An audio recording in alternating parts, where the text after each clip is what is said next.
You've eaten Gotham's wealth, its spirit, but your feast is nearly over. This is not my home. It's an operating table. And I'm the surgeon. Why aren't you laughing? From this moment on, none of you are safe.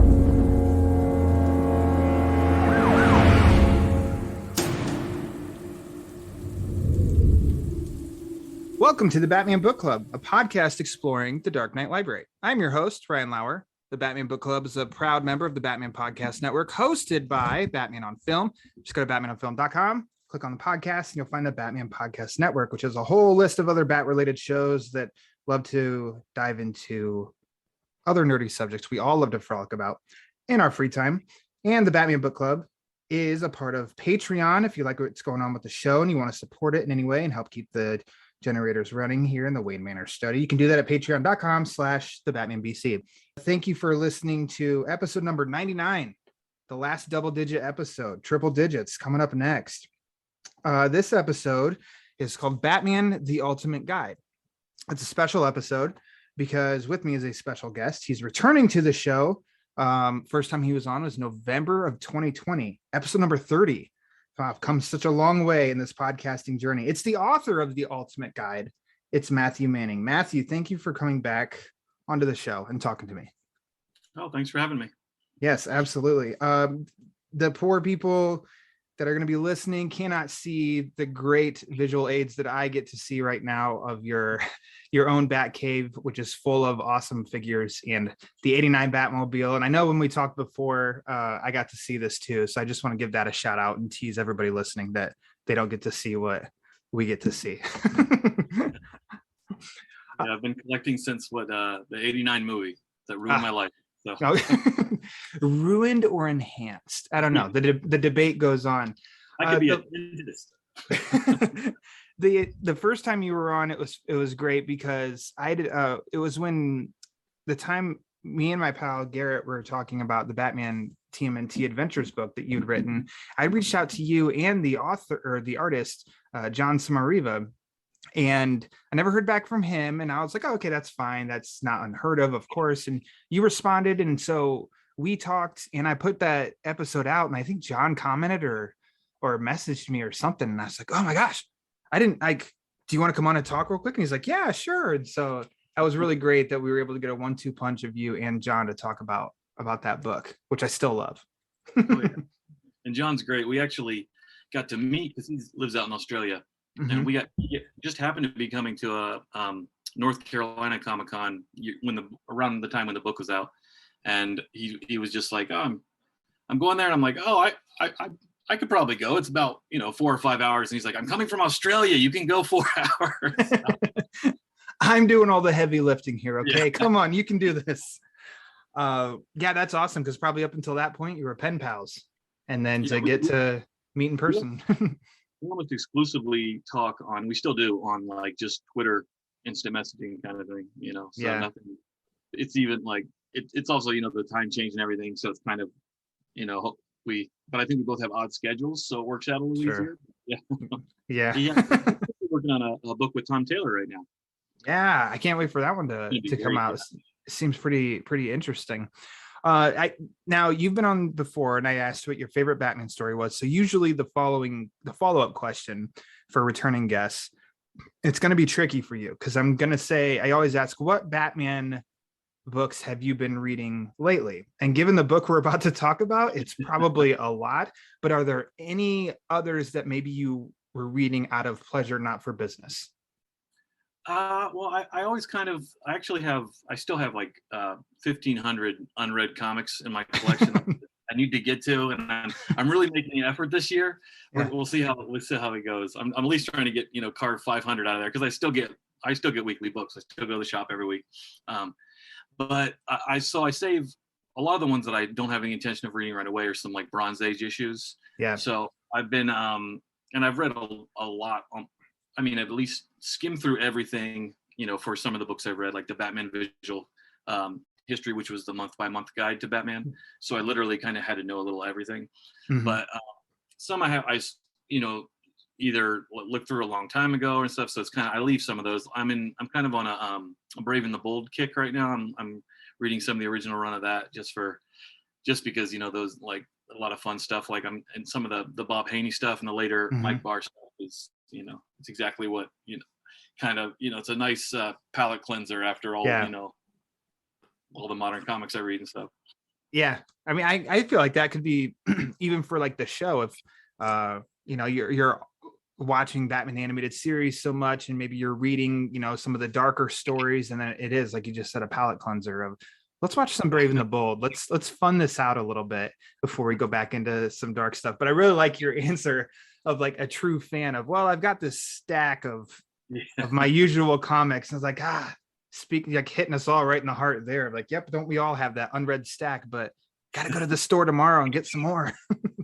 Yeah, I like to leave those just so, for rainy day, or like, oh, I'm feeling, like, because a lot of comics, a lot of rejection, a lot of pitches sent that just never go anywhere, so it's like I leave those for when I need to be recharged or something. Like, I've got a lot of I've been enjoying a lot of the old original appearances of the Earth 200s.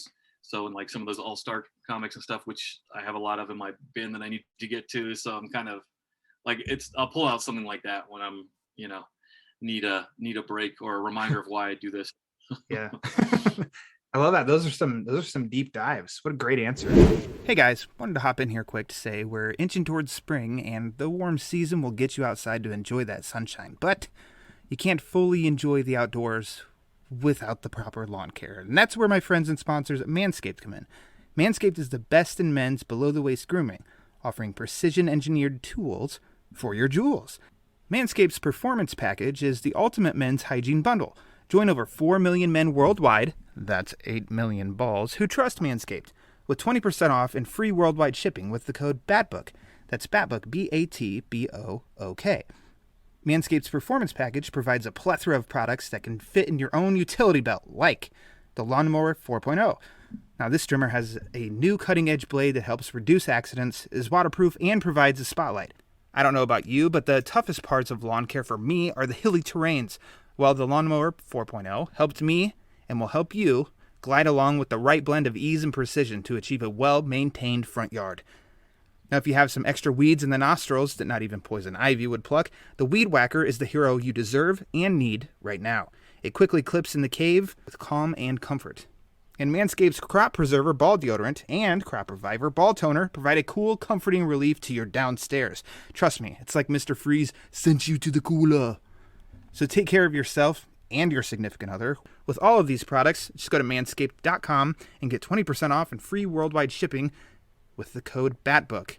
That's BATBOOK, BATBOOK, BATBOOK. Of course, though, what we're here to talk about is your new book, the new edition of Batman, the Ultimate Guide.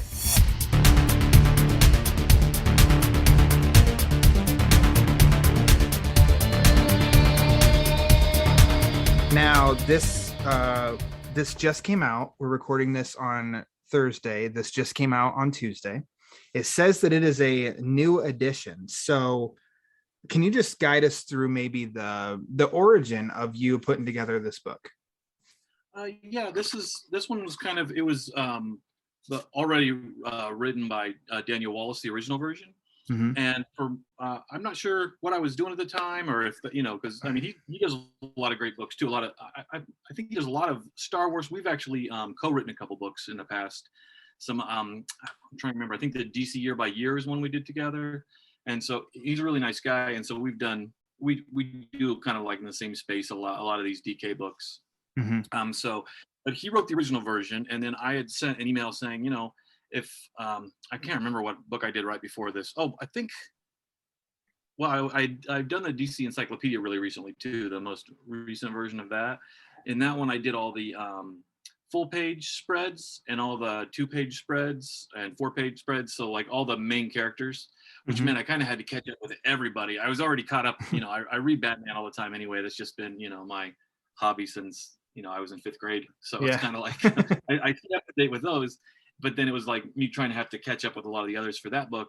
And I think I just, I talked to my editor and I said, well, if you guys ever do anything, another Batman book or something, I really like something where I don't have to do as much reading, and like, Yeah. and he was like, oh, speaking of Batman, he got back to me pretty quickly and said, we're going to do a new version of the Ultimate Guide, which I was really excited about because it's one of those, I have several, I think this is the third version of the Ultimate Guide. I think Scott Beatty did the original.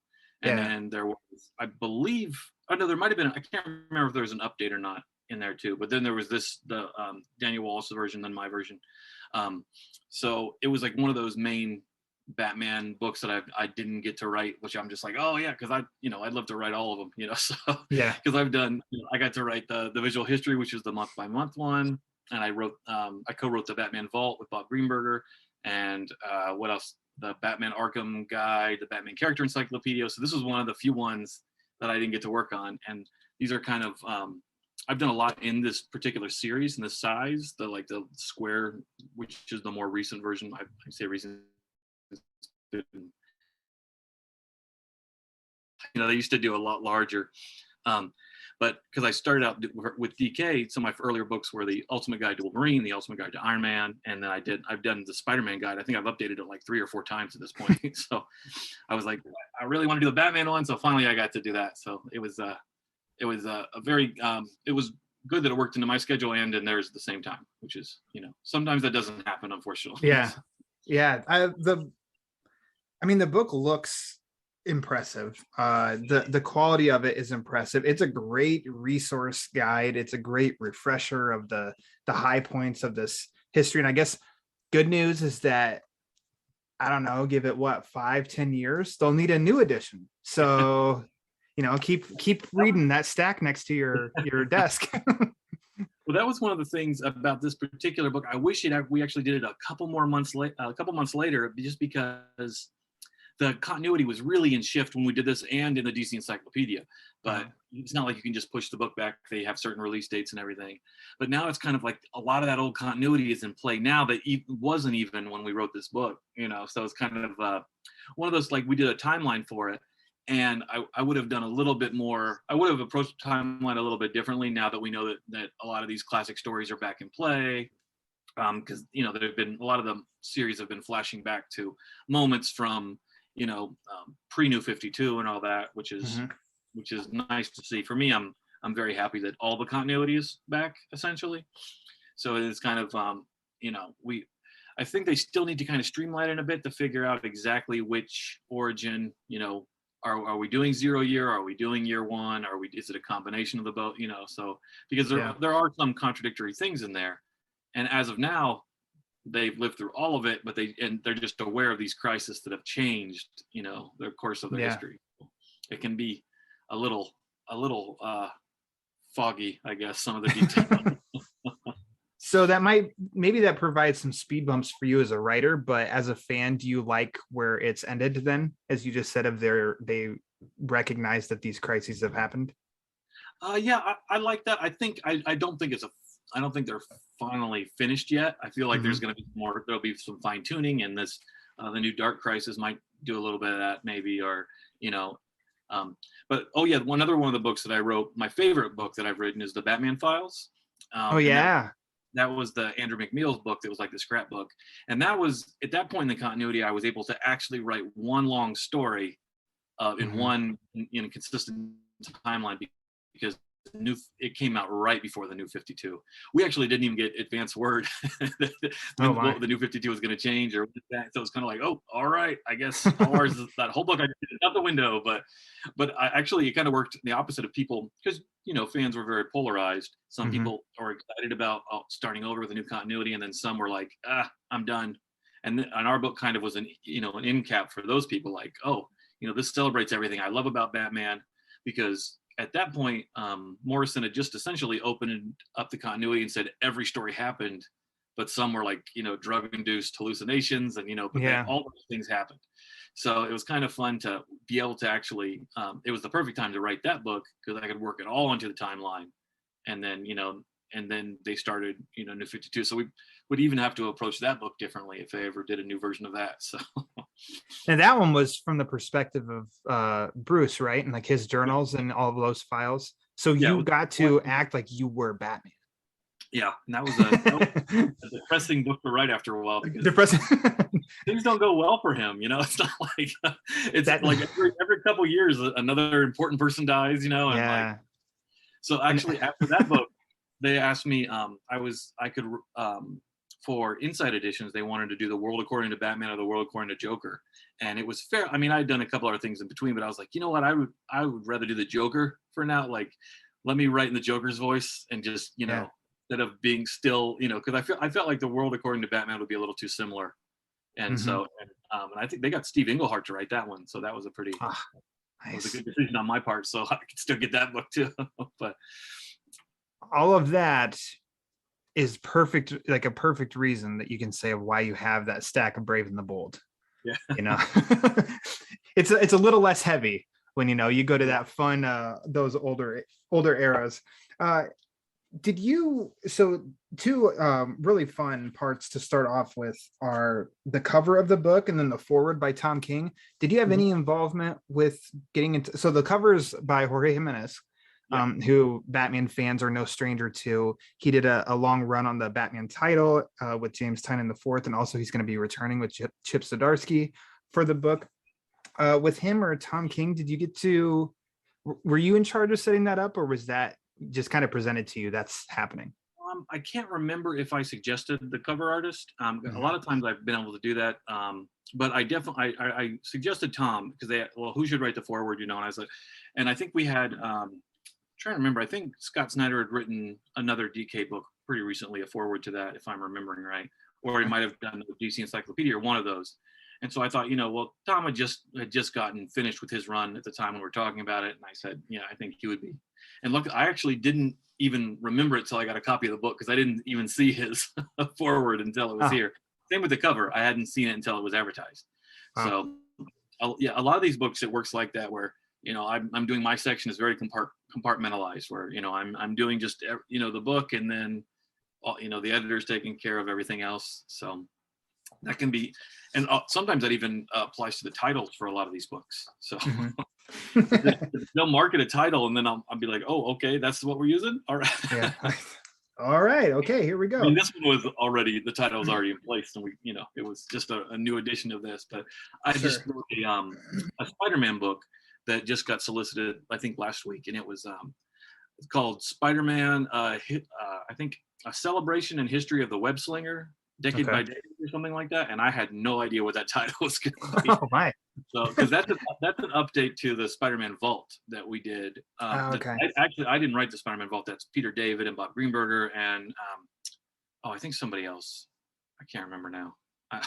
All these things are just flow. That might just been them, and then and then I came in and again updated that for the last decade and added some things, and it's amazing even how certain wordings have to change. Like there'll be like lighthearted phrases and stuff that might be misconstrued today, and it's kind of like well, let's change the wording of this. Let's this has changed a bit in the zeitgeist, like so yeah, that can happen. This one not as much, but what was interesting about the Batman guide is that there's some things that are required in these books. There's like weird licensing issues.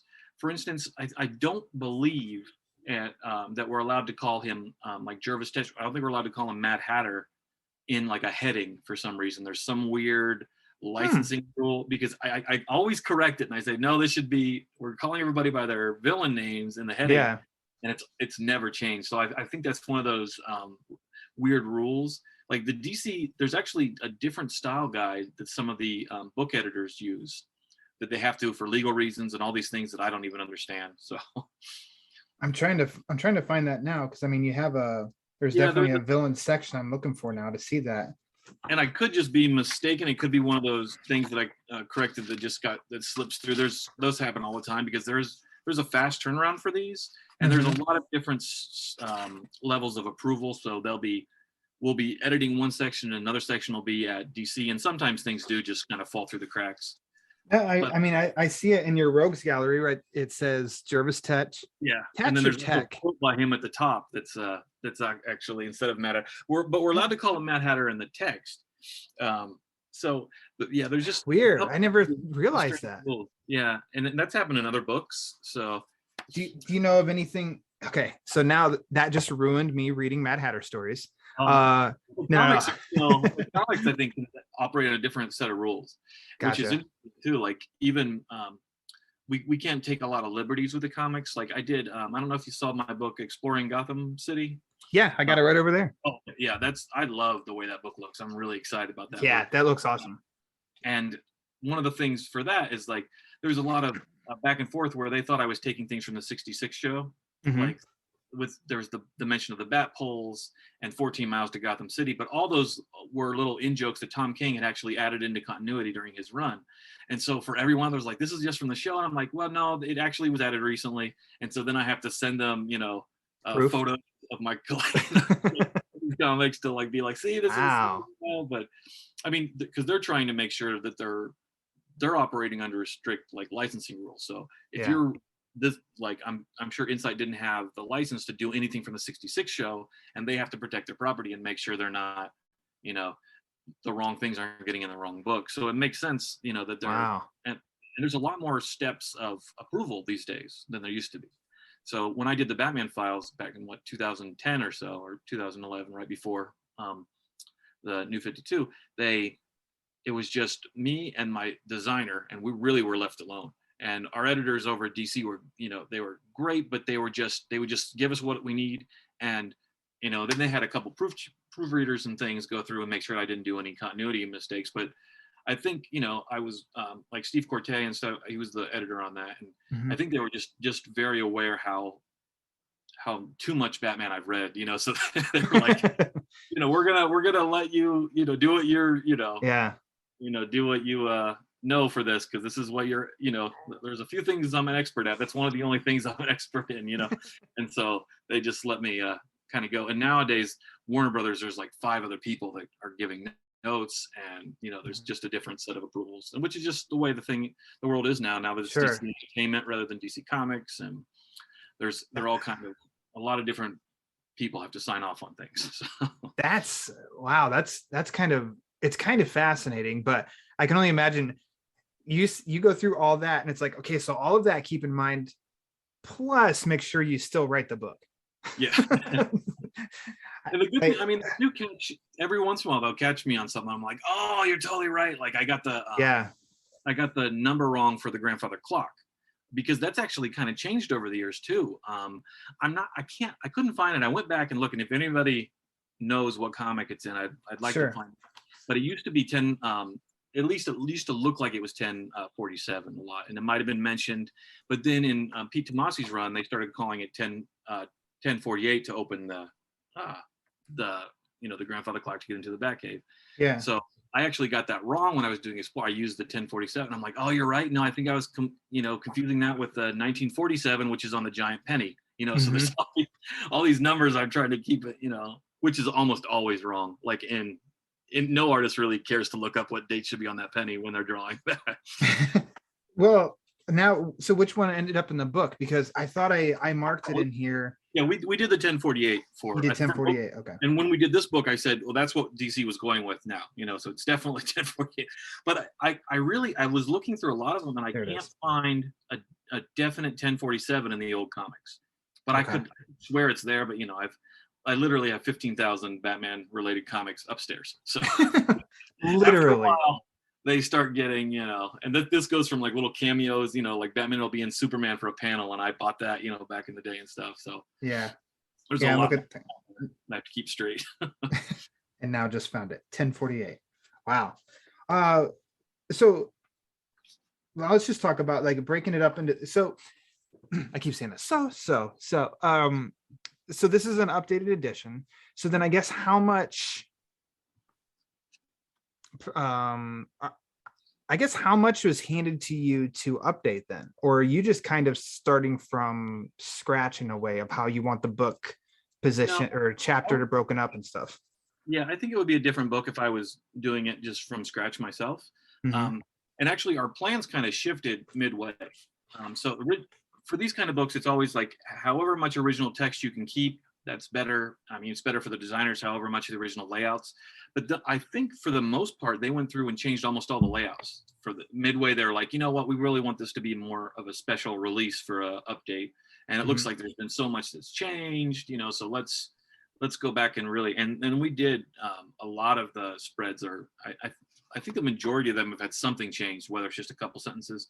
And sometimes, like when you're doing this book to save on cost, they'll be like, is this spread fine? And I'll be like, yeah, I mean, I could add something about this. And they're like, no. If it doesn't, if it doesn't need it, it costs more money every time we change one of these spreads. But this time they were kind of like, if you need to change stuff, we can just change. And I did find a number of mistakes that needed to be corrected. But then, like I said, these things like the DC Encyclopedia that came out recently, I've noticed several mistakes in that, and I wrote, Yeah. but they would be like, because you can't expect all the designers in the books to be Batman experts. That's not what they're hired to do. And so, or like DC Comics, especially when you get into the minor characters. Like I know in our DC Encyclopedia, the Cosmic Boy is Lightning Lad is in his place for some reason in the main illustration. And then they use the same image on Lightning Lad, and both of them are the wrong Lightning Lads. They're not the newest Bendis version. Yeah. So it's like they've already, we've caught all these things, and they're doing it for the foreign market. They're correcting all of it. But it's like I didn't have enough time, or I was not sent one version of the file where I could have flagged that, because sometimes it's just like, oh no, we got to do this. And for that book, I want to say I was doing 12 to 14 hour days, and it was just like so intense because there was so much research, and I'm really particular. I want to make sure my facts are right. So and then some stuff was literally changing as I was writing it. I'm like, oh god, because that came out when Death Metal was being released, and so I was like, oh no, is this still in play? And so there's always, like I said, there's always going to be a few things that slip through the cracks. But it's nice if readers point it out, we can correct it for the new editions and things. And then also sometimes the readers are wrong. Like I did the DC Anatomy of a Metahuman, and we used use a particular version of Bizarro. And I was getting we've got like some notes and saying, oh, Bizarro's with Red Hood and all this. I'm like, oh no, this is the one right before that. That version wasn't out yet when I wrote this book. So it's like, we can't update in real time, Well, I commend you for wanting to be a professional writer and get everything correct too. So, that's, I feel like you'll have a good long career if you're working to make things correct. So as far as like a layout goes, then what's that process for? I'm trying to find just so I was just at like the Wayne Manor section, and it had different images, and then it's got the main text there, but then you have like small writing, like the grandfather clock. It has the little insert of that. What's the process then of filling, like you visualize the layout, so you're like, okay, this is the main text, this is the subtext, or how does that go? How does that work? It depends. Like, so for this particular book, since we already had layouts from the original version, it was just, the first step was just me going through and circling things that are either changed or incorrect, and there wasn't a lot of mistakes, but there was a couple things in there, that I was just like, oh, nope, that's, or they would be like, oh, that's outdated. That's an earlier version or something. And then some things we kind of, like for the Wayne Manor, for instance, we kind of had to tiptoe a little bit, because at that point there was, he's not using it anymore. He's not using it currently. And we don't, I didn't know how long that was going to last, and I still don't know how long it's going to last, So it's kind of like still talking about Wayne Manor as an important part of, in one of these opening spreads, as an important part of, Batman and his character and his, base of operations and stuff, but not outright, saying he's never going back here, So it was some of that. But yeah, for that particular spread, it was really just going through and flagging things that are changed, or, and then, things we need to update. And that one actually doesn't have as much changes as like a lot of the other spreads. So when you get to the later spreads of like the things that were never included in the book, like anything after, like for the 0 year, and for instance, so like 0 year, I believe that was a brand new spread. And for that, I just wrote like, I said, okay, here are 10 or 11 or 12 little short paragraphs that we're going to try, because they like to have it split up rather than in one big block of text. We'll have a lot of times a main text and then small other, additional text. So for that one, it was me just writing all the text and then giving them images to use. So I'll actually go through and say, issue number 20 whatever panel, page 7, panel 4, this would be the best version. And sometimes it doesn't work with the design they're doing. Sometimes they'll blow up an image that the designer thinks is more visually striking, or that'll work better on the page, and that's their job. So I'm always happy when they, go with something that's going to be the most visually pleasing. And a lot of times I think the designer will take what I've got there and say, okay, how can I make this as cool as possible? And again, this happens very quickly. It's all on the fly. It's all like, we never seem to have enough time, because instead of being like a DC comic that's just coming out from DC, you've got DC and DK first have to work out a deal, and they're back and forth over there for a while, and then finally they say, okay, and then you have to get approval for me to be the author. And so there's some back and forth or whatever. I'm not privy to everything that they're doing, but it takes longer than, a comic would if just people decided, oh, we're going to do a comic about Robin next month, or well, not next month, but down the line. So, and there's still a lot of, inferior talk there more, because you have several companies, you have DC, you have Warner Brothers, and you have DK all involved.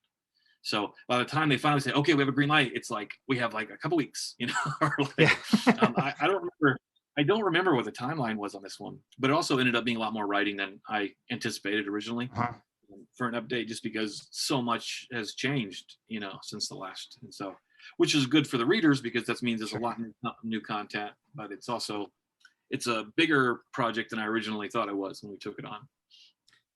So you said you talked in, a team effort on keeping it as visually compelling as possible. Did you, I guess, put your foot down on, like, as you submitted stuff and be like, this image here?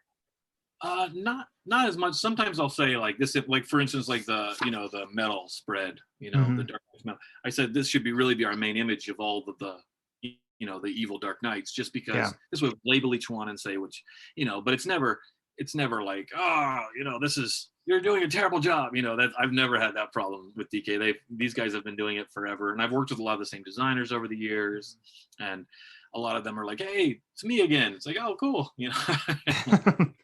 So, and sometimes I'll just go back and forth with the designers themselves. It'll be like, okay, is this, here's this spread, and I'll be like, oh, okay, can we, this is actually the Earth 2 version of, Huntress instead of the Huntress, right, that we need from, this or something. So we have, and I'll go through and give like a list of notes on those kind of things, because those things always happen. Like they'll pick, oh, this is a cooler image of Huntress, and I'm like, yeah, but that's Helena Wayne. We need Helena Bertinelli from, Spiral or something. So those are that's really the only back and forth. And it's just them, again, it's them trying to make a cool looking book, and me being like, well, it still has to be, I have to be a stickler for the continuity, and I have to police all that. So still leaves it exciting for you when you get to see the book finished for the first time, to see all of the images and stuff, and it's probably a game for you, since you're a Batman expert of, oh, that's from issue 275, oh, that's from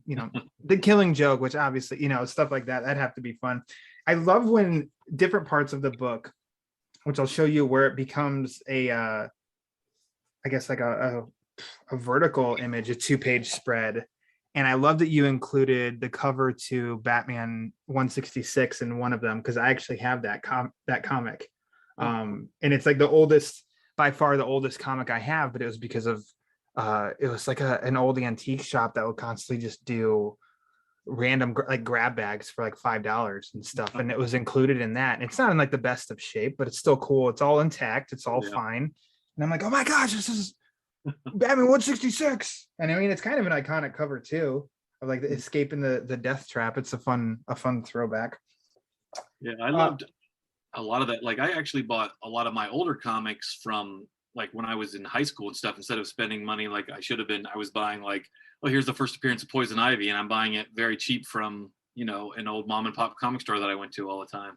Yeah, and it was just like, because no one else cared at that point.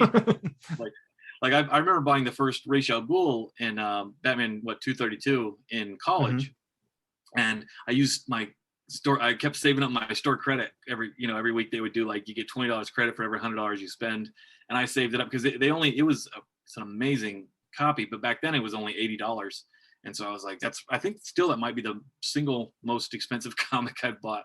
So I don't do a lot of like, vintage comic shopping these days. Although, yeah, so that was just one of those that you're like, for me, it was kind of free because I got it with a store credit, even though I should have been using it for my monthly books. But so I got to ask now, unrelated to the book then, what is probably your oldest Batman comic and then your most prized Batman comic? Well, really that 232 is in such good condition. It's one of my very favorites. It's your favorites? I'm trying to remember the oldest one. I don't remember the number. It's in double digits, I think.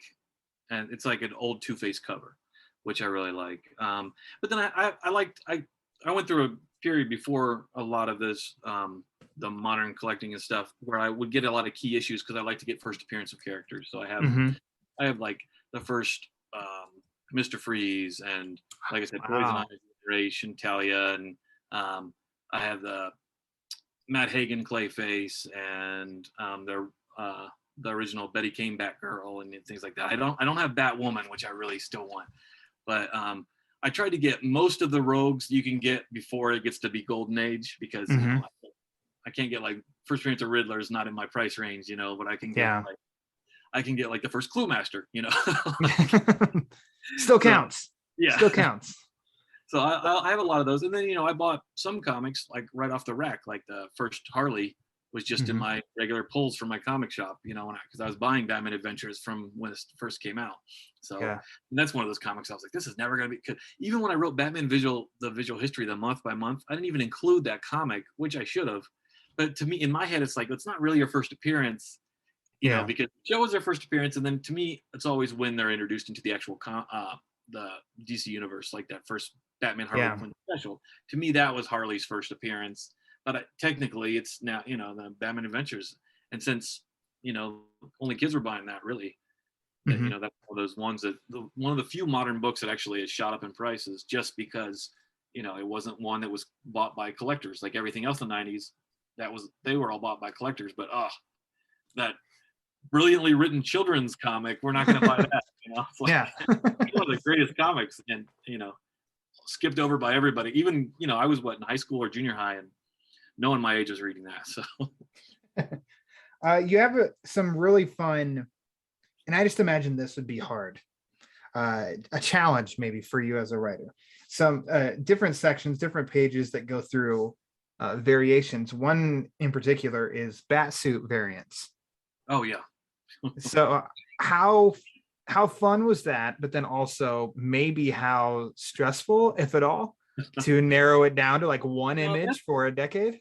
That's one of those that I would have liked to probably done it differently if I got to design from the start. I probably would have spent a lot more time on all the different bat suits. Sure. I've done some book. I think I did I can't remember if there was like one of those smaller kit books a while back. And I think I did talk about all the different bat suits that I could, because I really enjoy even like the small, this is where Batman was wearing Clayface as armor, that happened not too long ago, or anti-Clayface Batman armor, which is from Scott Snyder's run, so I love all those little, things. Well, I have this crazy collection because I love all the different bat variations of the suits and things, and so that's just that's always really a fun thing. I actually really like it when I have a lot of time to specialize on one particular part of it. Like I did a little book. There's a little four-pack book, and it was called I think Chronicles of the Dark Knight or something. I can't remember. Again, I don't get to name them, so I can never remember them. But it's a 4-part book, and one of the books was just completely on the bat signal. And I remember my editor at the time said, well, you probably can't write a book about just a bat signal. And I was like, oh, that'd be great. And I was like, we could talk about, the guys, who was originally hired to turn the signal on and off, and, and then who was hired later on in that. And then when we had Joker signals or Robin signals, or when the only one they didn't let me put in was when Hitman uses a dead cat to summon Catwoman by putting a dead cat on a spotlight and calling it the cat symbol. Oh, wow. Cat signal. Oh dear. That was not permitted in this particular all ages book. Why not? Yeah, I can't understand. I like that, how you probably can't write a whole book on the bat signal. You're like, challenge accepted. Okay. Yes, I can. Yeah, and I did a book for Inside Editions, which was just about the Daily Planet, which I had so much fun doing, because you can just really, like, when you get to zone in on one aspect and like talk about all the different, changes or, iterations, it's that you can really be more thorough, and that kind of speaks to my weird brain. We all have weird brains. I like to think, hopefully.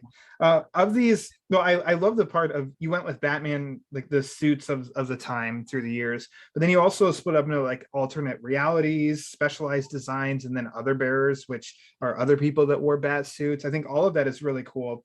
Do you have, since you narrowed it down on just that page, Batsuit Variants, which one is maybe your favorite? I can't even. Let me. It's been It's on a page while. 16. I'm trying to work through that. Okay. I was like, let's see, because I know some of these were already in place before. Sure. In their earlier editions. So, well, actually, I mean, yeah, my favorite for just Bruce Wayne Batman is, and it's not really depicted here. It's kind of, but really the classic Bronze Age costume. I like yellow oval and capsule belt and blue and gray, and that will always be my version of Batman. Like even though, like, I mean, I started really buying all the books. I was buying other titles, like I bought Legends of Dark Knight when that started coming out, and Shadow of the Bat and things. But I remember started buying everything when Nightfall came out. It completely worked on me. Because you had to. Ploy, so yeah. And so it was like, that's the costume that's kind of, and then my parents were, still are very big into antiques and collecting. So I had to go to flea markets with them constantly. And then every once in a while I remember this one time we found a whole stack of Bronze Age Batman comics for $5 for the whole stack. And I could afford that at that point. So that was good. So, and that was all these, classic stories where it was just like, the yellow, that Bronze Age perfect version, and then all the Garcia Lopez style guides, the Neil Adams art, Marshall Rogers, that's all like the perfect looking Batman to me. And when I've said this before, but when the '89 movie, that's really what brought me into Batman. But a lot of the merchandising, because a lot of it was in flux, like as movies are, and they didn't have the direct pipeline and sending internet like backends where people can go in and find out like the style guide online and stuff. Yeah. So a lot of the merchandising back then was the Bronze Age Batman. And so that was kind of like, okay, this is the real Batman. The movie version's cool, but this is the real one. And I'm in on this secret, and I'm learning all these things because I'm the one reading the comics, and so that whole appeal to me of this whole secret world of comics was, very, it was very exciting for a little kid. And before that, my only Batman comic was Batman the Outsiders #10, which was just one of these comics my dad brought home from a grocery store or something and threw it on a pile. And that one I read over and over and over. And so that was another one, Bronze Age Batman. And that's also why I'm a huge Outsiders fan.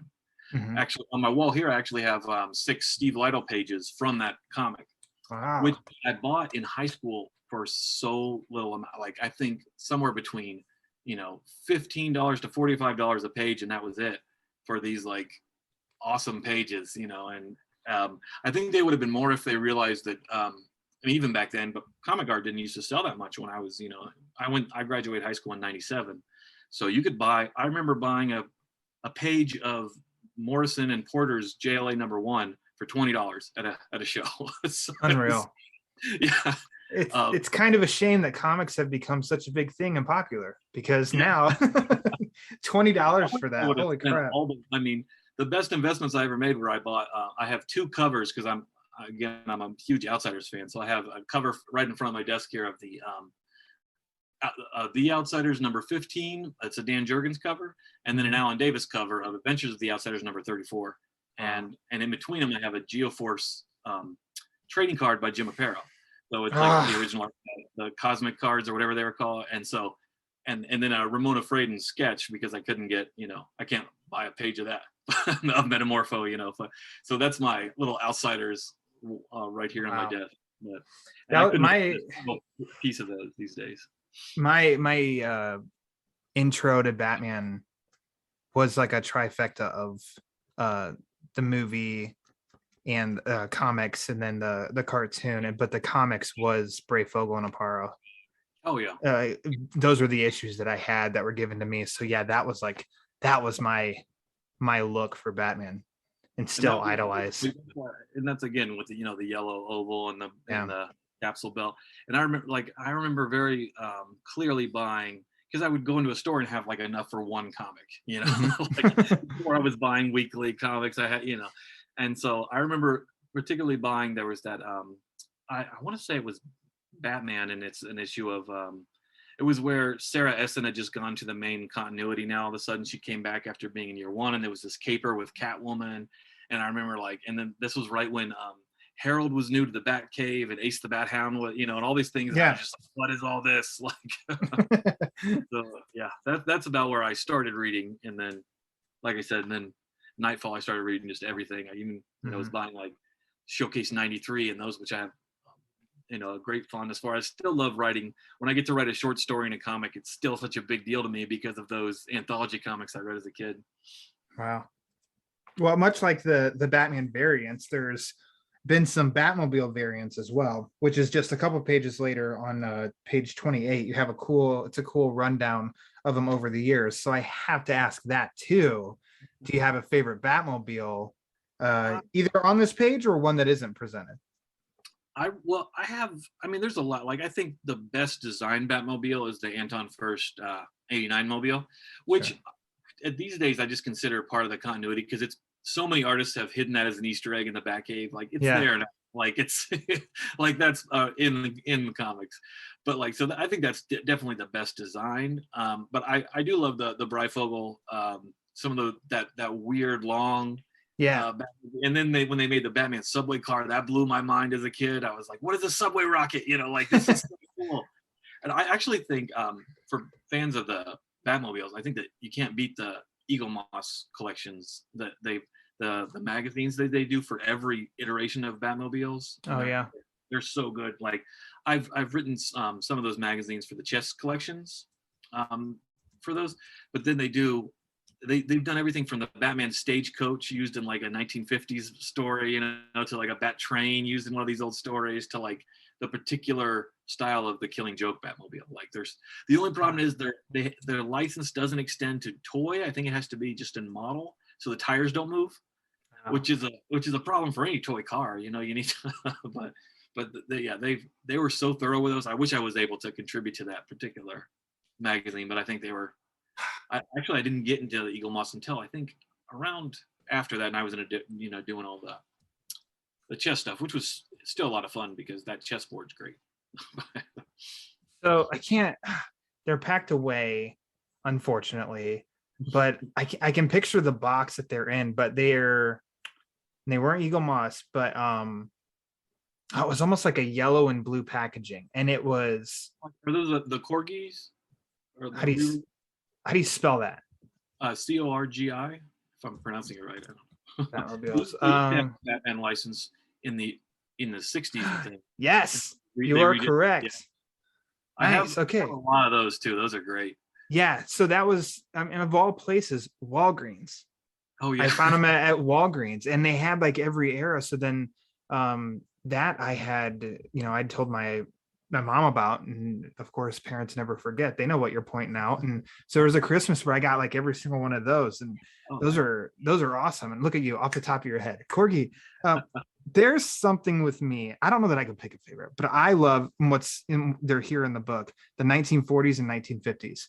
There's something about those that are just like classic and nostalgic for me, of comic book goodness about those styles. They're just fun. Yeah, I think that's a lot of that. And I mean, and the Superpowers Batmobile, that era, because that was the first Batmobile I ever had, where I started as a little kid with Superpowers toys. I remember, that thing got destroyed. Like, it actually, mine, I still have it. It says Manning on the bottom in Sharpie because I brought it to school for like bring your favorite toy day or something. Yeah. And the whole bottom is destroyed because I just drove it on the gravel in the playground. It's like, what are you doing, kid Matt? You're awful. You were enjoying yourself, as we all should, but then realize as adults we shouldn't have. But yeah, there's something about that one with the twin bubbles, those windshields that, that are, reminiscent of the 66 car and all that. Another section I don't know how much you had to narrow down, and I'm not fully aware of the last edition if they had these. The key issues. Mm-hmm. Is that something new to this, or is that in previous editions? I believe they did do, because we started the first version of these books that they did ever was with me when we did the Wolverine one, and that one where we kind of started with the whole key issue idea, and so they were just kind of following that template, and they did it with all their books, and I think it works really nice.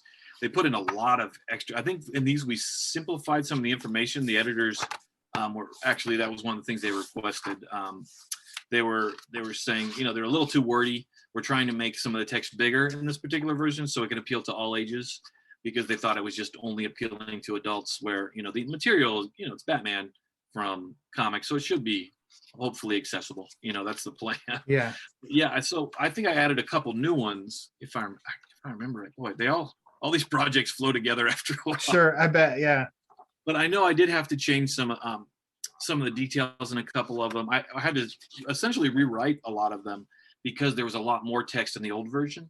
And so I had to go through and it was almost like reading the story again and simplifying it, in a different way, just so they could, they wanted to make that was the particular font they wanted to increase. So that was a kind of a challenge on its own. What do you cut out? What do you keep in? But I think I agreed with most of it. One we removed because we were already, I said, this, I can't remember what it was. It was something about maybe one of the 60s issues. Okay. And I said, and it was a little too close in time to the key issue right before it. And I said, well, this space would be better used to introduce, a different concept and this kind of thing. And like I said, they were very flexible with, because they wanted this book to be its own project rather than just a retread. So we got to change a lot. Well, I think I can't argue with any that were included here. I mean, you have as most recent as Batman 3 Jokers, and I loved that story. I think Jeff Johns is a genius, and that's a lot too. But that was one that we weren't allowed to say it's in continuity, because that was right when Doomsday Clock, and DC still wasn't sure if Doomsday Clock was going to count, and I think they aren't. Like now they're kind of going back to that now with the new Flashpoint series. So it's kind of like, well, like maybe we could have called it, because I feel like when you take 3 Jokers and the real impact is that little stinger twist there at the end. And I feel like, and also, the impact of there being 3 Jokers over the years is a really interesting concept. When you take that out of continuity, it loses all of that punch. And I feel like, and now it's just an Elseworlds story that doesn't really have the same weight. When you make that big of a change in the continuity, it's like, whoa, this changes everything. But then when you say, oh no, this is something else, it's kind of like, I wish you guys hadn't done that, because and also the fact it was confusing because it does tie into the Justice League comic at the time. There was hints about the 3 Jokers at that point, and the Rebirth special, and those are all in continuity. And now there was a shift in the time, and Warner Bros. Was saying that we don't think this is in continuity. We can't really call it that. But who knows? That could be changed next year. So yeah. Well, I'm up in the air. I would like this to be in continuity personally, even though Joe Chill has died a couple times in the comics. But yeah, whatever. It's comic books. I'm really glad. I'm really glad, and anybody listening will know why I'm glad that you included The Long Halloween issue #1. It's my favorite Batman story of any medium, anything. I am obsessed with The Long Halloween. So of course I got a little giddy when I saw that was included. But then it's funny too that you included Batman RIP, because that is the one book on this show that was the most stressful for me to talk about, because all these years later, I still don't know if I like it or not. See, I really liked I love that era from when the 1 year later when Robinson started to when Morrison jumped on. I thought all that stuff was just so much fun. It was just a blast to read, like all the way through Batman Incorporated. So I like that whole, I'm also a big Morrison fan. I love everything he's done Batman. I love Arkham Asylum. I love the Gothic might be my favorite that he's done, the Legends of the Dark Knight arc. So yeah, and what I really did love about that, and also even with 52, in 52 he actually had, if you remember that storyline where the 10-eyed men, where it was this, kind of like religious order or whatever, and they literally, he Morrison zeroed in on the problem with Batman was that he was becoming almost a parody of himself, being too dark too grim. Everybody, I mean, the good writers knew how to do it, but then bad writers would just try to ape Frank Miller and not hit the target, you know. Yeah. And Morrison was seeing that more, and so he actually had them like cut away in this kind of spiritual experience. They were like cutting away more of the darkness from Batman, which I thought was a really interesting and fun way to do it. And then all of a sudden, you know, he starts incorporating, oh, the original Batwoman was back in continuity, and all these old weird, you know, even Dr. Hurt himself, he used an old comic to, you know, that original Death of Robin comic, and to, you know, bring all that into continuity. And I just loved every story counting. You know, I thought that was a really good thing. So the problem with the RIP itself was that he wasn't allowed to die in that particular comic. It just ties into Final Crisis. He kind of died like 7 times. Like, yeah, like he died there. The Batman and the Outsiders, he kind of died in that comic at the time, you know. So all these comics, it's like, well, what? He's not really dying in any of these. And then Final Crisis, kind of like that. And actually, which is funny because I really wasn't into Final Crisis. That wasn't really a story that I found that fun or engaging. And like I said, I love Morrison, but that one really didn't, and I didn't really do it for me, kind of. But yeah, I think if they were able to craft the narrative so it was all one contained story, and we got to see the, you know, because I do think it led to such great possibilities with the Dick Grayson and teaming with Damian. Was just so much fun. Yeah. And that was the other thing. I like Damian, but I kind of wish Damian they were allowed to kill him in that. Stay dead.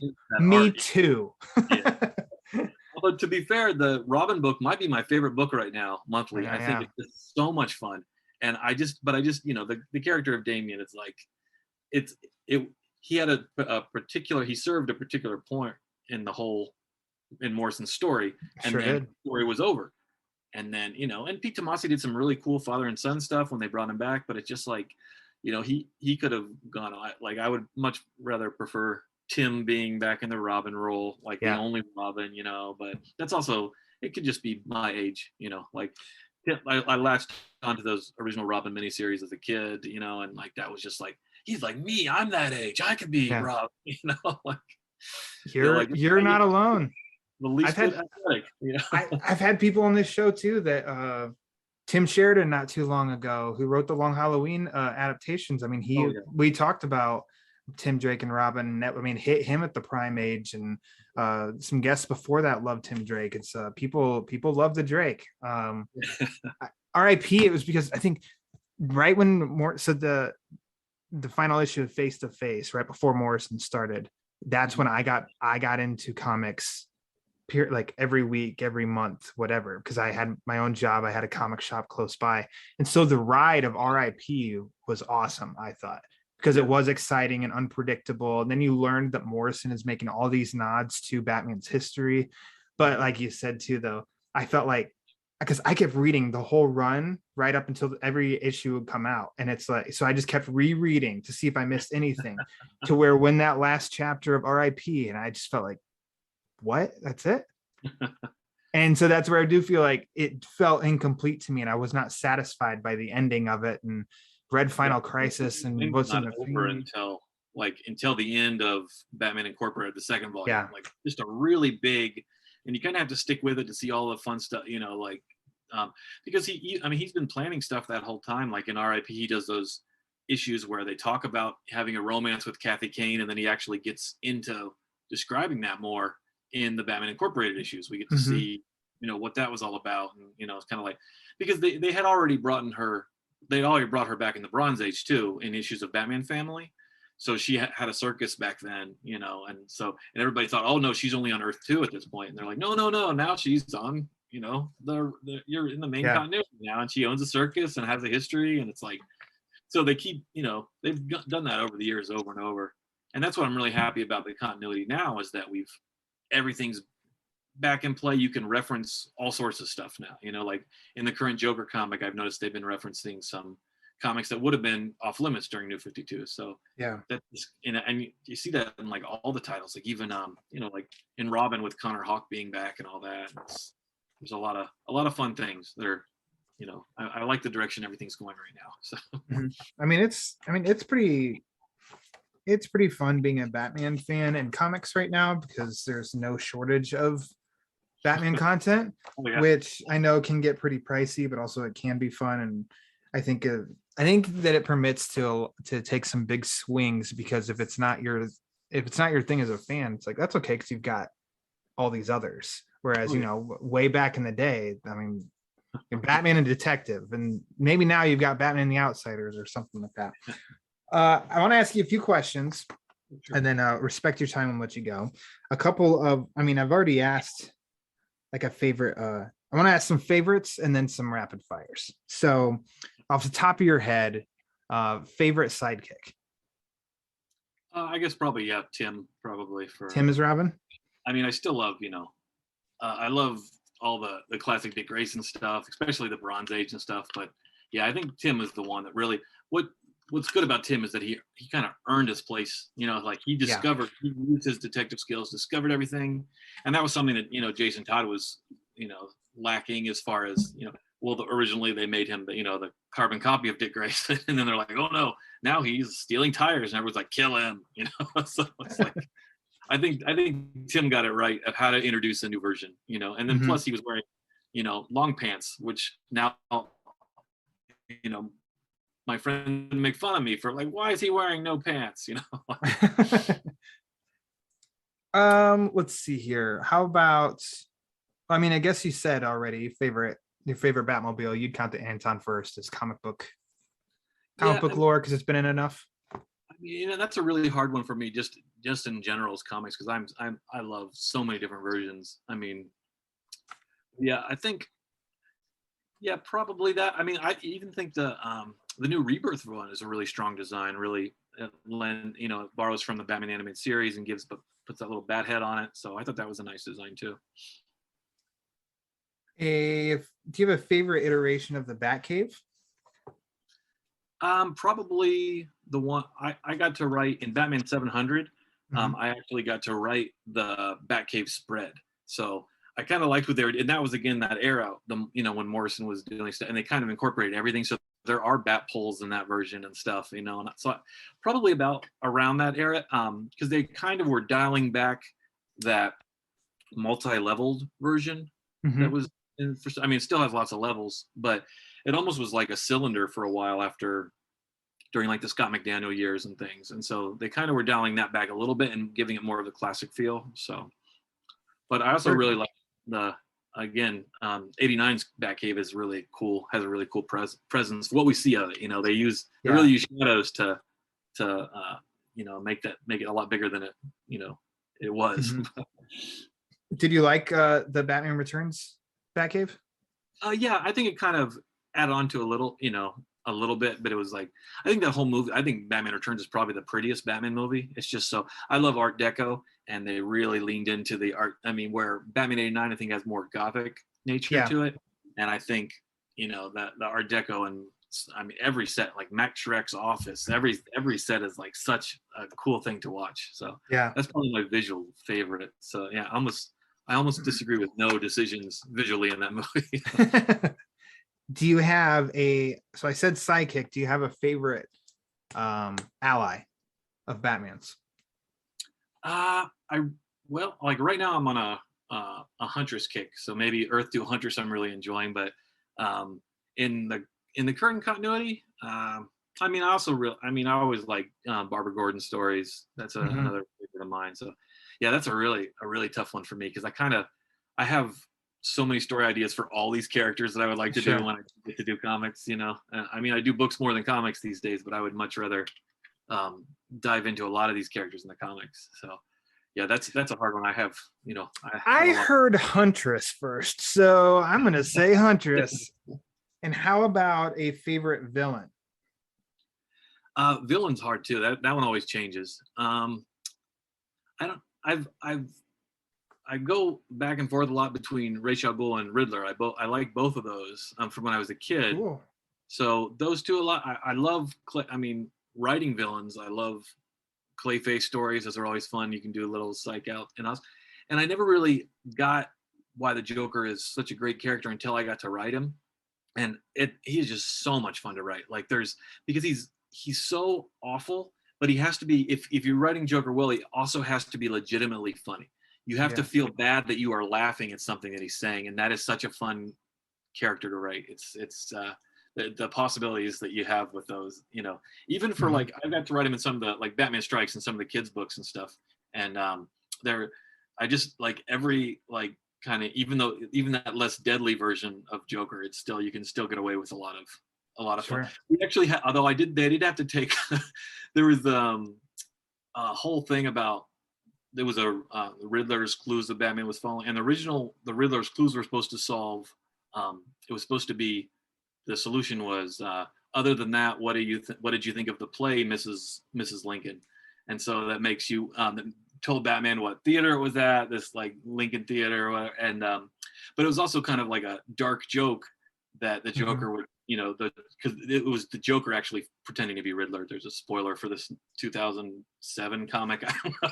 Wait, not everybody's read it yet. But I remember my editor was like, that might be a little too much for the kids book, and I was like, too soon? He's like, no, but we can't use it. So. Too soon. I respect that you didn't say Joker as number one though. You said either it was, so you're a Raish, not Roz. You're a Raish guy. Oh yeah, I've always said Raish. Okay. Raish, the first time I heard Denny O'Neil say it, he said Raish, and then the second time I heard him, he was saying Roz, because he was talking about the that was right after Batman Begins came out. So yeah, but I trust original Denny. So yeah, I mean, I have a real soft spot for all minor villains. Like I did a short story in a Batman like 2010 80-page giant, and the editor was like, well, what villain do you want to do? And I said, oh, Calendar Man. He's like, okay. It's like, sure, no one else is vying for Calendar Man stories, you're allowed to do that. Yeah, I actually got to tell a little bit, I got to make up Calendar Man's origin for the first time in that, just a little bit, a hint of it. So that was a fun one.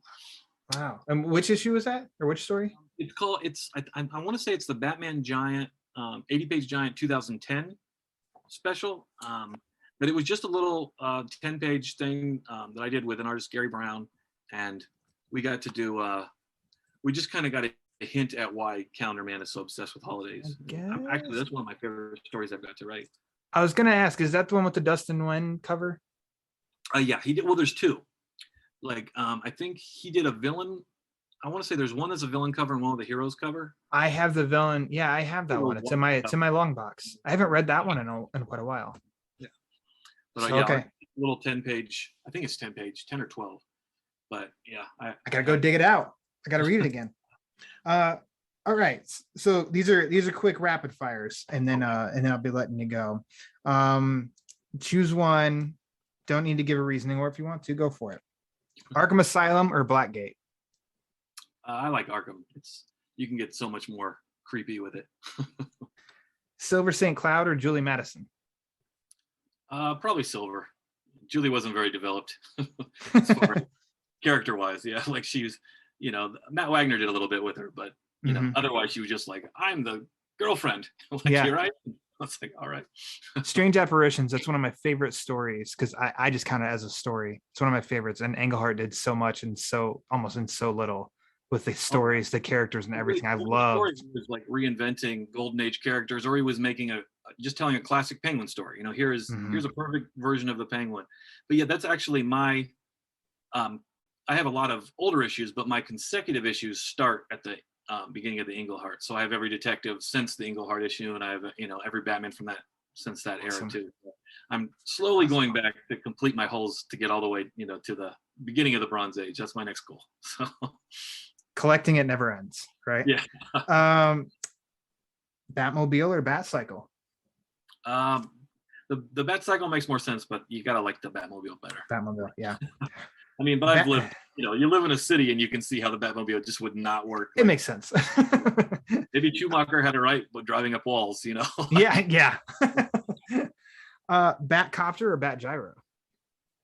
Batcopter. Batcopter. Just because I have the superpowers version.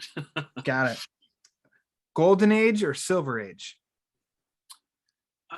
That's tricky. Probably Silver Age, though. I think there's, it was like kind of that, a lot of the hokiness from the show. Like I thought the show was a pretty fair adaptation of it, but there's just so many fun characters debuting at that point and like the Silver Age started out so, I mean, the Golden Age, very pulpy and dark at first, and then it gets some of those get hard to read. It's like, okay, like how is this only an 8-page story? This one's taking me so long to read.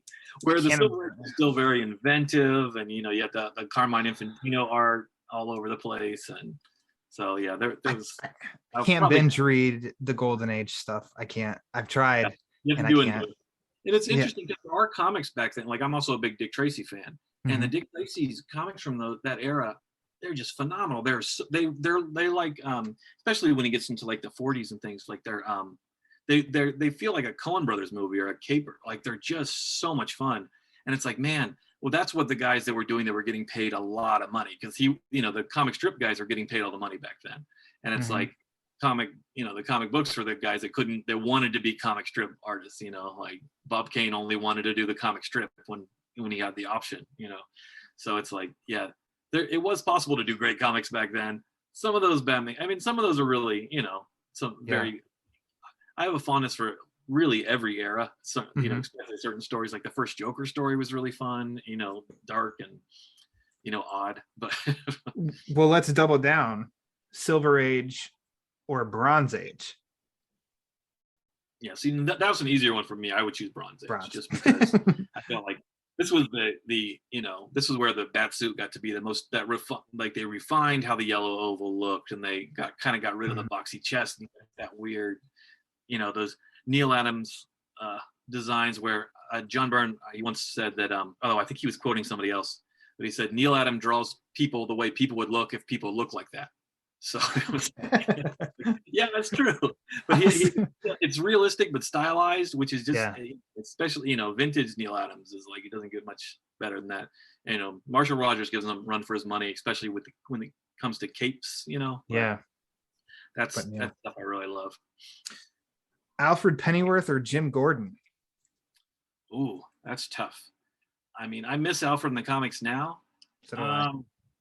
I would probably say just Gordon, just because of Batman Year One was he was so fleshed out in that, and such like a cool character. And again, I feel like in the current Joker book, this is the best Gordon we've seen Gordon be for like years, as far as like how he's written as a fully fleshed out character. But yeah, I miss Alfred. I really like writing Alfred's sass, and like that was some of my favorite moments in Batman Turtles, where I get that right, sassy Alfred in the background. Sassy Alfred, I love it. Yeah. So hopefully he'll be back soon. Sticking in GCPD, Harvey Bullock or Renee Montoya? I would probably say Harvey, just because he's like such an interesting contrast to Gordon. Where not the original Harvey I thought he was a terrible character when he was original. I don't know if you ever read when he was back in part of Checkmate or a long time ago, and he was such a slob and a terrible person. And then they kind of kept some of that, and Batman the Animated Series really, I think, was what refined Harvey, and then that character started carrying on. And I do like Renee a lot too. I like the question stuff a lot. But yeah, probably Harvey, maybe just because he's a little older, been around just a few years. 3 more. Vicky Vale or Lois Lane? I think Lois is a better character, but I personally like Vicky, even though I feel like Vicky needs to come back and have a strong presence. That's one I would really like to see back in the, like, she came back a little bit right there in like the early 90s, and then she ended up leaving, and so she's been only back here and there, but not really in the spotlight. Doesn't have much of a presence. Yeah. Ever since I've read comics, it seems like she hasn't been. And I was like, but she was in that movie. Yeah. She has to be a big character, right? She's essentially Lois's much better character, because Vicky was just a knockoff of Lois when she was originally introduced in the comics. She was just like, oh, Batman needs his Lois Lane. And Lois is a great character. I mean, she's been so fleshed out over the years. Yeah. But I think personally, as a Batman fan, I'd rather Vicky got a same kind of treatment. I don't think she should be a Lois clone, but I think especially, they should really play up the photography angle and have her, have this, unique character. I also think Batman comics are weaker without a love interest or a love triangle even. Like, I think a lot of I feel like a lot of the notes from way high up have kind of shy away from having Batman have relationships or changes in his life, which it seems to be changing now because they've been allowed to shake up the status quo a lot. So, I mean, hopefully I think that's one of the reasons Nightwing is so fun to read, is because he can kind of he's like Batman, but he smiles a lot and he has fun, and he can have like unlimited, interpersonal relationships with people where at the end of the day, Batman still has to be a loner, even though he has a team of 20 people. Exactly. On the epic scale, Nightfall or No Man's Land? Well, I personally liked Nightfall better. No Man's Land, I think, is a really fun concept. I still think Nightfall, I probably even like Nightfall's concept because Nightfall, they've done it before. Batman 400 had the whole Arkham breakout. Arkham breakouts weren't the newest thing, but to have a villain and really make a conscious effort of a villain who combines, brains and brawn, that just doesn't happen that often. You kind of choose one or the other, and so it was, and I thought that Batman Vengeance of Bane one shot was a great opening for a character. Just like you really got involved, like, who is this wrestler guy? And then you start reading, like, oh, really cool. This was really an interesting one shot. I still think his motivation for fighting Batman's pretty weak. Like, he just kind of heard about him. It's like, I need to conquer that. Like, why that city? Why not? But once you kind of do away with that a little bit, just the whole, and also they set up the Venom earlier in Legend of the Dark Knight, and then and as a kid, I just couldn't beat a new Batman. Batman past this point of exhaustion, making mistakes and fighting like every single villain, and then at that point there were villains I didn't know who Film Freak was, for instance, when I was reading that. I was like, oh, this is I want to go back and find out who these characters were. No Man's Land I liked, but I feel like it was also a lot of new people coming in to comics. Some of them didn't stick around at all because everybody was doing different arcs. So I felt like the voice wasn't there. I think it was both books really had, both benefited from Denny O'Neil being the main editor and making sure everything's going smoothly. But I think I don't know. I really enjoyed both of them when they were coming out. But yeah, Nightfall was really the one that had me on the edge of my seat every week, where I can't say the same. And also could be the age. I was in college when No Man's Land was coming out, and I was still, very into comics, but it wasn't like this. I was also studying comics, so it wasn't like I'm not reading this to get away from life. This is becoming my life, so it is a different, relationship with the material when you start realizing I have to read this for work. Yeah, changes it all a little bit.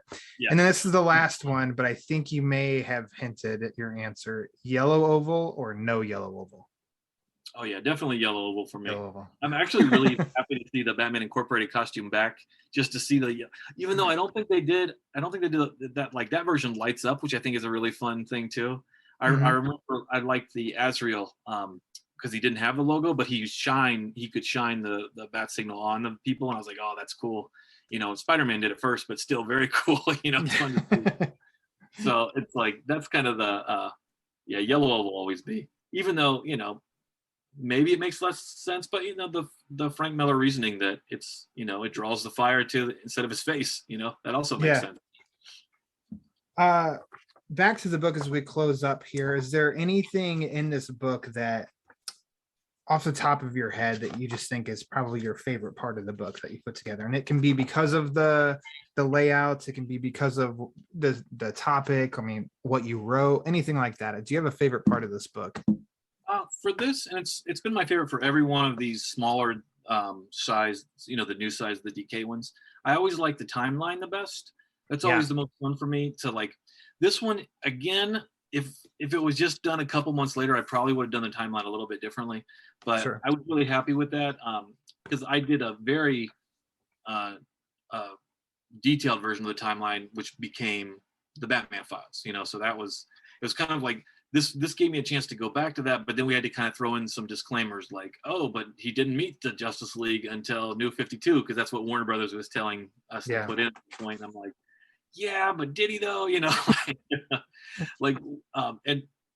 So I think that's kind of it's always fun to make this big messy puzzle and like put it together in the most, coherent way we can. There's always going to be things that don't make sense, out of continuity, like anomalies, but again, there's been so many crises their minds have been messed with by all these, deities. It's fine.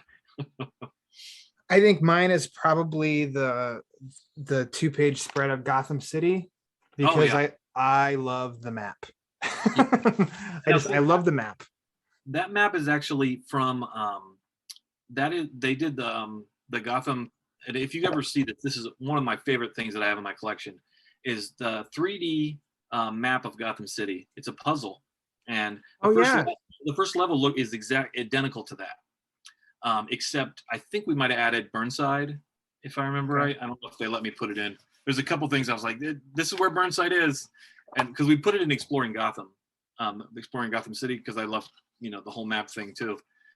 But so because that map for this 3D puzzle that they made, because the first level is just a regular puzzle, and then you put on like these foam level, and then you put all the buildings in, and they actually have the buildings. They have the clock tower, they have the Gotham City Police Department, and they have the Wayne Tower, and all these great iceberg lounges there, and it's all based on the comics, which was originally I didn't want to get it because I didn't think it was going to be researched enough, but I'm like, whoa, this really is. They use the map from No Man's Land, and all from in the old Batman Secret Files and stuff. And so this is just kind of a more modern version of that. We did but when we got to, and like that map has been changed over the years because they added the Narrows after Batman Begins, and then they added got to put Burnside in Exploring Gotham. And it turned out the bridge that they were using for the Burnside Bridge was actually the artist that was talking about designing this map on one of the spreads of Batgirl. And he was saying, he was actually picturing it as this, I think it was the Vince Finkel Bridge, which was named after two editors' names smashed together, And so he was like, oh, that was the bridge I was thinking of using for the Burnside Bridge. And I'm like, oh, that's perfect. It's just randomly, there's really only a few bridges it could have been. So I was happy that, that was the same area. Mm-hmm. So that's kind of like now concrete, like where, because at first when they were naming new neighborhoods, I'm like, oh, where is that? So yeah. And some of the comics have been a little iffy.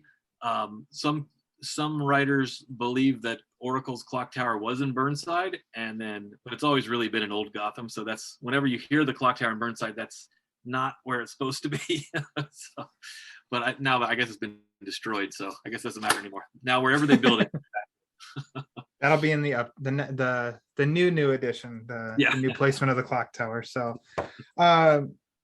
I can't thank you enough for coming on here to talk about the book. I really like it. I think it's great. I think it's a great resource for somebody who's just getting into Batman or has been a lifelong fan. It's fun, especially to revisit stuff that and to read about all that. So yeah, big thanks for coming on the show and talking about your book. Yeah, thanks for having me. Sorry about my long-winded answers to lightning round. That was the longest. No, it's quite all right. Could you go ahead? Do you want to plug anything of where maybe people can follow you, where people can find the book to buy themselves if they haven't already, all that stuff? Yeah, I mean, I just recommend either ordering the books from your local comic store or independent bookstore. It's always, helps, your local businesses stay there. Yeah. But otherwise, I'm just on, I'm on Facebook, but I'm not really on these days. So I'm mostly on Twitter, and then my website is just MatthewKManning.com. And I'm doing a couple shows. I'll be in South Carolina this weekend and at the SC Comic Con, and I'll be over in where am I going? Virginia Beach in a few weeks at the Tidewater Con. So I'm finally getting back into con season now after all this. So I'm hoping I'll see. I might get to New York. I don't know. But gotcha. You'll have this book at the cons you're going to. Yeah, definitely cool. This one, and then we'll see. Well, hopefully by the I might have to get some more, but we'll see how this we'll have to get some more. Yeah. Perfect. All right. Matthew Manning, everybody, coming back to the show, and I hope we can talk again sometime about, I don't know, Batman comics in general, or even books. Your next book, I don't know, something. It'd be great. Sounds good. All right. Well, thanks for having me. Yeah, thanks, Matt. Well, there you have it. Matthew Manning, the writer of Batman, The Ultimate Guide. Very nice gentleman. Very cool book. I highly, highly recommend as a Batman fan that you get this book and you check it out. It's really fun to read, really well put together. And as you hear, Matt is a bit of a Batman expert. I think he knows everything about Batman. So, again, a huge thanks to him for giving his time to the show so I could sit and talk to him about Batman. It was a great time. He's a very, very nice guy. So yeah, definitely follow him on Twitter as well. He has written so much stuff about Batman, like more than you think you even know. So good follow there. Speaking of follow, you can follow the Batman Book Club on Twitter and Instagram at thebatmanbc for latest episode drops, upcoming episodes, like that episode 100. You can also write into the show at thebatmanbc at gmail.com for questions or comments or anything you want at all. If you want to support the show, you can do that by going to a variety of different venues. Number one, like I said at the top of the show, is Patreon. You can also go to TeePublic, where you can buy merchandise for the Batman Book Club. That's teepublic.com. Type in TBBC for the Batman Book Club. And there'll be a list of t-shirts, hoodies, notebooks, a variety of things that you can do. Also, if you want to help with the show, head to the sponsor at manscaped.com. You can get 20% off of your order, as well as free shipping by using the code BATBOOK, BATBOOK, BATBOOK, and that helps support this show, to help support them. And lastly, the easiest thing that you can do if you don't want to spend any money at all, that's 100% okay. Just go to the Apple Podcasts rate and review page. A link to that page is in the description of this episode. The more reviews it gets, the more it helps spread the word. And as we all know, the word is panic. So, for my guest, Matthew Manning, I am Ryan Lauer. And until next time, read my Batman comics.